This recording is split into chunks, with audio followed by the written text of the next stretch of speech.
नमस्कार, एवं उत्तर प्रदेश देख रहे हैं आप सभी और आपके साथ हूं मैं जयती मिश्रा। बुलेटिन की शुरुआत करेंगे आज की हेडलाइंस के साथ। संगम नगरी को आज 5,000 करोड़ रुपए से अधिक की सौगात। नितिन गडकरी रखेंगे सड़क परियोजनाओं की आधारशिला। आध्यात्मिक और सांस्कृतिक पर्यटन को मिलेगी रफ्तार।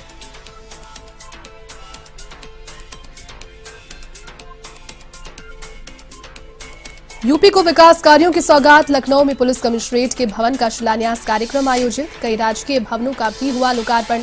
तो 98 लाख से ज्यादा लाभार्थियों को मिली पेंशन राशि।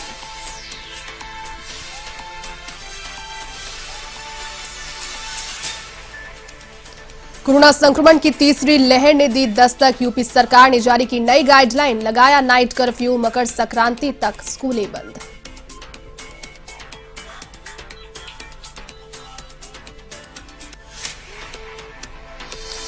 जौनपुर में पुलिस और बदमाशों के बीच मुठभेड़। गोली लगने से एक आरोपी घायल। बाल बाल बचे। क्राइम ब्रांच प्रभारी आदेश त्यागी।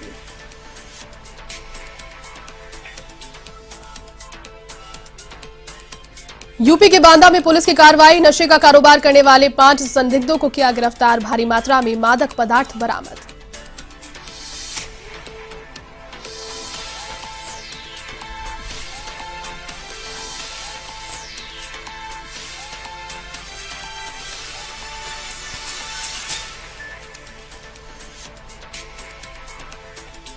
चलिए अब खबरें विस्तार से। विधानसभा चुनाव की अधिसूचना जारी होने से पहले संगम नगरी प्रयागराज और कानपुर को कई सड़क परियोजनाओं की सौगात मिल रही है। कार्यक्रम फिलहाल जारी है। सीधा लाइव रुक करेंगे इस कार्यक्रम की ओर, जहां मुख्यमंत्री योगी आदित्यनाथ का संबोधन अब आपको सुनाएंगे। राजमार्ग मंत्री माननीय श्री नितिन गडकरी जी, उत्तर प्रदेश सरकार में मेरे वरिष्ठ सहयोगी उप मुख्यमंत्री द्वय श्री केशव प्रसाद मौर्य जी, डॉक्टर दिनेश शर्मा जी, प्रदेश सरकार में मेरे सहयोगी मंत्रीगण श्री ब्रजेश पाठक जी, श्री आशुतोष टंडन जी, डॉक्टर महेंद्र सिंह जी, श्रीमती स्वाति सिंह जी, महापौर श्रीमती संयुक्ता भाटिया जी, माननीय सांसद श्री अशोक वाजपेयी जी, संजय सेठ जी, मान्य विधायकगण श्री सुरेश तिवारी जी, नीरज बोरा जी, श्रीमती जय देवी जी, अविनाश त्रिवेदी जी, और कानपुर में Lucknow Kanpur greenfield express way के शुभारंभ कार्यक्रम शिलान्यास कार्यक्रम में उपस्थित श्री सतीश महाना जी, नीलिमा कटियार जी, मान्य सांसद सत्यदेव पचौड़ी जी, देवेंद्र सिंह भोले जी, महेश त्रिवेदी जी, सुरेंद्र मैथानी जी, अरुण पाठक जी, भारी संख्या में लखनऊ में उपस्थित सभी भाइयों बहनों, आज यहां पर माननीय रक्षा मंत्री जी और केंद्रीय सड़क परिवहन और राजमार्ग मंत्री माननीय नितिन गडकरी जी लगभग यहां से 22,000 करोड़ रुपए की परियोजनाओं का लोकार्पण और शिलान्यास करने के लिए यहां पर उपस्थित हुए हैं। उत्तर प्रदेश जैसे राज्य में विश्वस्तरीय राजमार्गों का निर्माण हो सके, प्रधानमंत्री मोदी जी की मंशा के अनुरूप इसको प्रभावी ढंग से जमीनी धरातल पर क्रियान्वित करने के लिए मैं माननीय नितिन गडकरी जी का और लखनऊ और उसके आसपास के क्षेत्र के समग्र विकास को बहुत सूक्ष्मता के साथ आगे बढ़ाने के लिए, प्रभावी ढंग से आगे बढ़ाने के लिए मैं माननीय रक्षा मंत्री जी का आज यहां पर प्रदेश की राजधानी लखनऊ में प्रदेशवासियों की ओर से हृदय से स्वागत करता हूं, अभिनंदन करता हूं। भाइयों बहनों, अभी पिछले दिनों इसी स्थान पर माननीय रक्षा मंत्री जी ने भारत की रक्षा सेना को आत्मनिर्भरता के लक्ष्य को प्राप्त करने के लिए ब्रह्मोस मिसाइल की, नेक्स्ट जनरेशन की मिसाइल के प्रोडक्शन के कार्यक्रम को यहां पर शिलान्यास किया था। और आज यहां पर लखनऊ महानगर के साथ साथ लखनऊ के एक रिंग रोड के रूप में, जिसे किसान पथ कह सकते हैं, किसान पथ, और लखनऊ कानपुर की दूरी को कम करने के लिए एक नए एक्सप्रेस हाईवे के कार्य का शुभारंभ करने के लिए आज ये समारोह यहां पर आयोजित है। प्रदेश के अनेक अन्य प्रोजेक्ट आज लोकार्पित हो रहे हैं। बलरामपुर जनपद में बलरामपुर से तुलसीपुर के लिए, तुलसीपुर से बढ़नी के लिए, बहराइच से जुड़ी भी परियोजनाएं, सीतापुर से जुड़ी भी परियोजनाएं और अन्य जनपदों से जुड़ी हुई परियोजनाएं हैं, जिन परियोजनाओं के माध्यम से प्रदेश के लोगों के आवागमन को आसान बनाया जा सके, विकास की गति को तीव्रता के साथ आगे बढ़ाया जा सके, अधिक से अधिक रोजगार का सृजन हो सके और उत्तर प्रदेश को देश के अंदर विकास के पैमाने पर नंबर 1 का प्रदेश बनाने की इस प्रक्रिया के लिए आज जो कार्यक्रम यहां पर हो रहा है, मैं इसके लिए आप सभी प्रदेशवासियों को, लखनऊ वासियों को हृदय से बधाई देता हूं, अपनी शुभकामनाएं देता हूं। भाइयों बहनों, आज उत्तर प्रदेश तेजी के साथ आगे बढ़ती हुई देश की एक बड़ी अर्थव्यवस्था है और स्वाभाविक रूप से इसमें हमें पिछले 5 वर्ष के दौरान प्रधानमंत्री मोदी जी की ओर से भारत सरकार के विभिन्न मंत्रालयों ने जिस प्रकार से अपना सानिध्य दिया, मार्गदर्शन दिया और प्रेरणा दी, सहयोग दिया, एक सकारात्मक सहयोग दिया, आज उसके परिणाम जमीनी धरातल पर हम सबके सामने दिखाई दे रहे हैं। प्रदेश के अंदर बेहतर कानून व्यवस्था ने इन सभी कार्यों को समयबद्ध ढंग से आगे बढ़ाने में मदद की और आज यही कारण है कि जो प्रदेश 2017 के पहले दंगाग्रस्त प्रदेश माना जाता था, अपराधग्रस्त प्रदेश माना जाता था, जिस प्रदेश में विकास की कोई सोच नहीं, इस प्रकार की एक मानसिकता न केवल प्रदेश के अंदर बन गई थी, बल्कि इसे यहां के लोगों ने अपनी नियति मान करके पलायन करना प्रारंभ कर दिया था और देश और दुनिया की धारणा बन गई थी कि उत्तर प्रदेश में कोई विकास नहीं हो सकता है। वही प्रदेश आज देश और दुनिया के अंदर न केवल कानून व्यवस्था की एक अच्छी नजीर बना हुआ है, बल्कि निवेश के बेहतरीन नए आयाम स्थापित करते हुए देश के अंदर निवेश का सबसे अच्छा गंतव्य भी बन गया है। आज इस अवसर पर, आज जब हम सब यहां पर उपस्थित हुए हैं, विकास की इन तमाम परियोजनाओं को लेकर के हम सब इस बात को देख सकते हैं, ये प्रदेश सरकार की उपलब्धि है और भारत सरकार की उपलब्धि है। ये जेसीबी यहां पर सड़क निर्माण के कार्य में भी उपयोग हो रही है और माफियाओं ने अनैतिक तरीके से जिस संपत्ति को बनाया था, उस संपत्ति को निकालने के लिए भी उसका बेहतरीन उपयोग प्रदेश के अंदर किया जा रहा है। आज के इस अवसर पर मैं एक बार फिर से प्रदेश की राजधानी लखनऊ में ये हजारों करोड़ रुपए की परियोजनाओं का लोकार्पण और शिलान्यास कार्यक्रम के अवसर पर माननीय रक्षा मंत्री जी का, माननीय सड़क परिवहन और राजमार्ग मंत्री जी का हृदय से स्वागत और अभिनंदन करता हूं। भाइयों बहनों, पिछले तो वहीं मुख्यमंत्री योगी की टीम 9 के साथ बैठक। यूपी में फिलहाल वीकेंड लॉकडाउन नहीं। जी हां, नए नियमों का विस्तृत आदेश जल्द ही जारी हो जाएगा। तो यूपी में कोविड के संबंध में तीसरी लहर की आशंका को देखते हुए, तरीके से एक दस्तक तीसरी लहर की जो पूरे देश में आ गई है, उसको देखते हुए फिलहाल एक नई गाइडलाइन कोविड के संबंध में जारी की गई है, नए प्रोटोकॉल के साथ। लेकिन अभी तक वीकेंड कर्फ्यू की यहां पर जानकारी नहीं है, जैसे कि देश के कई राज्यों में और देश की राजधानी दिल्ली में भी वीकेंड कर्फ्यू इंप्लीमेंट अब से हो जाएगा।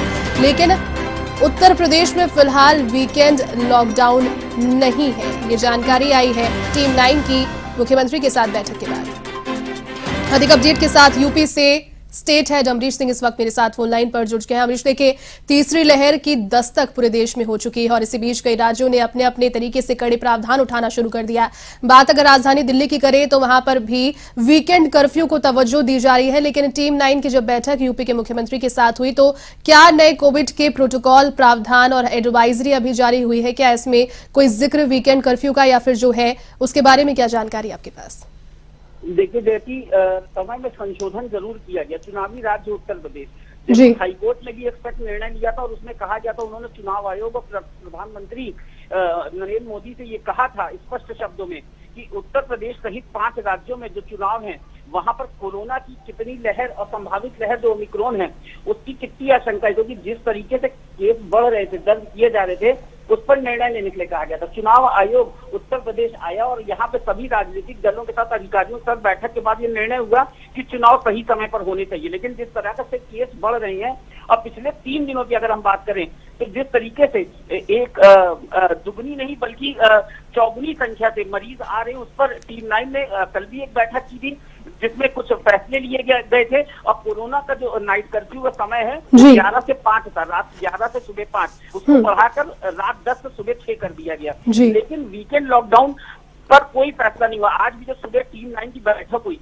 और 11 बजे मीटिंग समाप्त होने के बाद ये फैसला आया कि फिलहाल वीकेंड लॉकडाउन अभी नहीं होगा उत्तर प्रदेश में और अभी 3 बजे नए नियम जारी कर दिए जाएंगे। कल रात में भी नए नियम जारी किए गए शादी समारोह पर, जिम पर, जहां पर 1000 से ज्यादा केस हैं, वहां पर निर्णय लेने के लिए कहा गया था। लेकिन सुबह की मीटिंग में कोई निर्णय नहीं लिया गया है और अभी जब अपर मुख्य सचिव अमित मोहन प्रसाद जारी करेंगे 3 बजे के बाद जो टीम 9 की 11 महत्वपूर्ण फैसले लिए गए हैं, उसके बाद ही ये पता चलेगा। लेकिन फिलहाल वीकेंड लॉकडाउन पर स्थिति साफ शब्दों में कह दिया गया कि अभी उत्तर प्रदेश में ऐसी स्थिति नहीं है। हालांकि जिन जगहों पर 1000 से ज्यादा जिन जिलों में केस हैं वहां पर ये निर्णय लिया जा सकता है कि वहां पे जैसे सिनेमा घर है या शादी ब्याह वाले जो गेस्ट हाउस है, वहां पे जो संख्या है उसको 50% किया जा सकता है। जैसी अमरीश, इसके अलावा सरकारी दफ्तरों के लिए भी मेरे ख्याल में नियम इसमें आ गए होंगे नए एडवाइजरी में, लेकिन क्या कॉर्पोरेट दफ्तरों के लिए और स्कूल, कॉलेज, शिक्षण संस्थानों के लिए, कोचिंग इंस्टीट्यूट्स के लिए अब तक इसमें कोई जानकारी?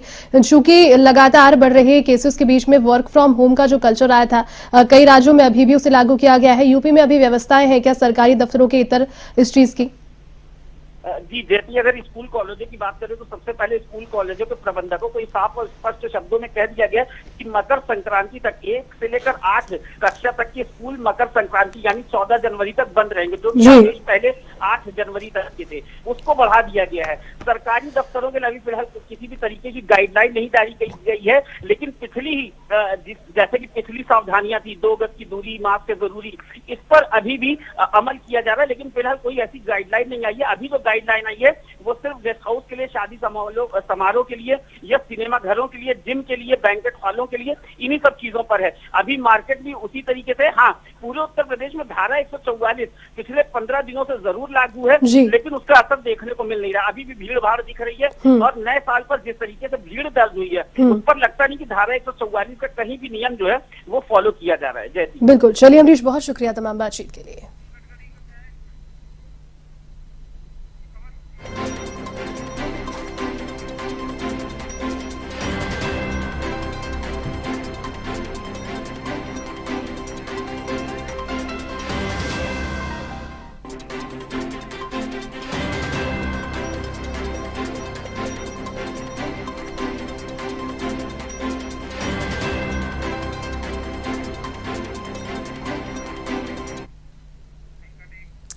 तो वही विधानसभा चुनाव की अधिसूचना जारी होने से पहले संगम नगरी प्रयागराज और कानपुर को कई सड़क परियोजनाओं की सौगात फिलहाल मिल रही है। केंद्रीय परिवहन मंत्री नितिन गडकरी का इस कार्यक्रम से संबोधन अब आपको सुनाएंगी सीधा लाइव जुड़कर कार्यक्रम से। भाई और बहनों, आज मैं शुरुआत में कानपुर में जाने वाला था, पर विजिबिलिटी ठीक न होने के कारण कानपुर के कार्यक्रम में हवाई जहाज नहीं उतर सका। इसलिए मैं कानपुर की जनता का और वहां जो उपस्थित सांसद हैं उनका विशेष रूप से क्षमा मांगता हूं। आज कानपुर में काफी बड़े प्रमाण पर अनेक योजनाओं का भूमि पूजन भी हुआ है और अनेक योजनाओं की उसकी शुरुआत, लोकार्पण भी हुआ है।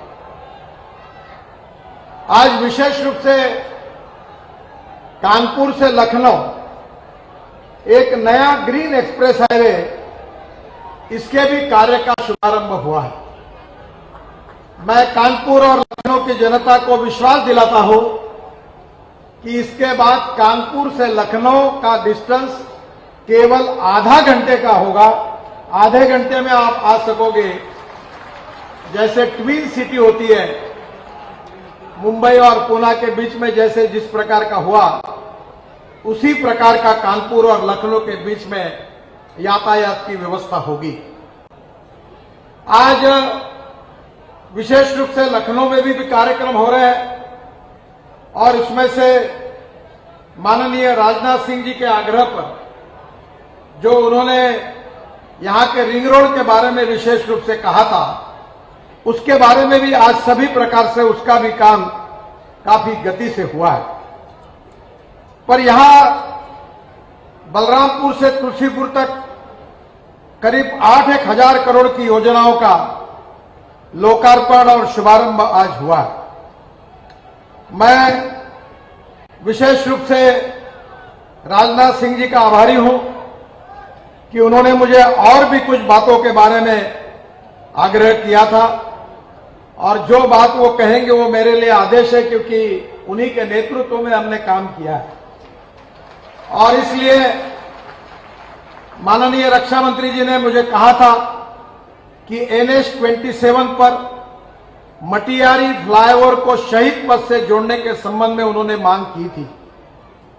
लखनऊ रिंग रोड दिसंबर 2022 तक बन जाने से ट्रैफिक का दबाव वैसे भी कम हो जाएगा। इसके अलावा लखनऊ अयोध्या गोरखपुर मार्ग बनने से भी ट्रैफिक जाम की समस्या हल हो जाएगी। पर आदरणीय राजनाथ सिंह जी की तरफ से शहीद पथ को जोड़ने का जो प्रस्ताव दिया गया है, उन्होंने जो सुझाव दिया है, उसको मैं मंजूर करता हूं और उस कार्य का भी जल्दी शुरुआत होगी, ऐसा विश्वास देता हूं। जो आउटर रिंग रोड है, देहात में जिला विकास समन्वय निगरानी समिति की बैठक हुई, जिसमें अकबरपुर सांसद देवेंद्र सिंह भोले, इटावा सांसद रामशंकर कठेरिया, जिले के सभी विधायकों सहित अधिकारी मौजूद रहे। बैठक में विकास कार्यों की चर्चा के दौरान अचानक बीजेपी विधायक प्रतिभाष शुक्ला ने पार्टी के सांसद देवेंद्र सिंह भोले पर ब्राह्मण विरोधी काम करने का आरोप लगाते हुए मोर्चा खोल दिया। उन्होंने बैठक में परशुराम वाटिका पार्क में दिए गए प्रस्ताव पर भ्रष्टाचार के भी आरोप लगाए। दो बातें हैं, एक ब्राह्मण और एक महिला। अपने ब्राह्मणत्व को खत्म कर रहे हैं, जो चमचागिरी करके उनको छोड़ के ब्राह्मण का वोट तो ले लेते हैं बेवकूफ बनाकर, लेकिन ब्राह्मण वाटिका के लिए, ब्राह्मण के समर्थन के लिए कभी भी उनकी कोई पहल नहीं होती, जबकि हमारी सरकार में ऐसा नहीं है। योगी जी सभी को सम्मान दे रहे हैं। तो इसीलिए आपने मीटिंग छोड़ दी? हमने मीटिंग इसलिए छोड़ दी कि नारी के लिए कहा जाएगा तो हम उस जगह कभी नहीं बैठेंगे। कह रहे बेटियां सारा गड़बड़ कर रही हैं। जब बेटियां गड़बड़ कर रही हैं तो मीटिंग में बेटियां क्यों बैठे, महिलाएं क्यों बैठे? भाई जब सीडो इतनी आई है, सब अधिकारी है, वो गड़बड़ कर रही है। प्रतिभाष शुक्ला विधायक है, वो गड़बड़ कर रही है। कह रही परशुराम वाटिका क्यों नहीं बन रही? जब सारे इल्जाम लगाए जा रहे हैं, सब पे निर्णय हो रहा है, तो परशुराम वाटिका पे क्यों नहीं? हमारा मतलब ये नहीं है कि परशुराम वाटिका बने या ना बने, हमारा मतलब ये है कि सही गलत निर्णय हो जाना चाहिए। आज यूपी के बांदा जनपद में एसपी अभिनंदन की टीम के साथ काशीराम कॉलोनी में छापेमारी की, जहां पर 5 संदिग्ध लोगों को हिरासत में लिया गया और भारी मात्रा में मादक पदार्थ बरामद किए गए। आरोपी इन मादक पदार्थों की अवैध बिक्री कर रहे थे। फिलहाल इस पूरे मामले में आरोपियों से पूछताछ की जा रही है, साथ ही इससे जुड़े और भी लोगों की तलाश जारी है।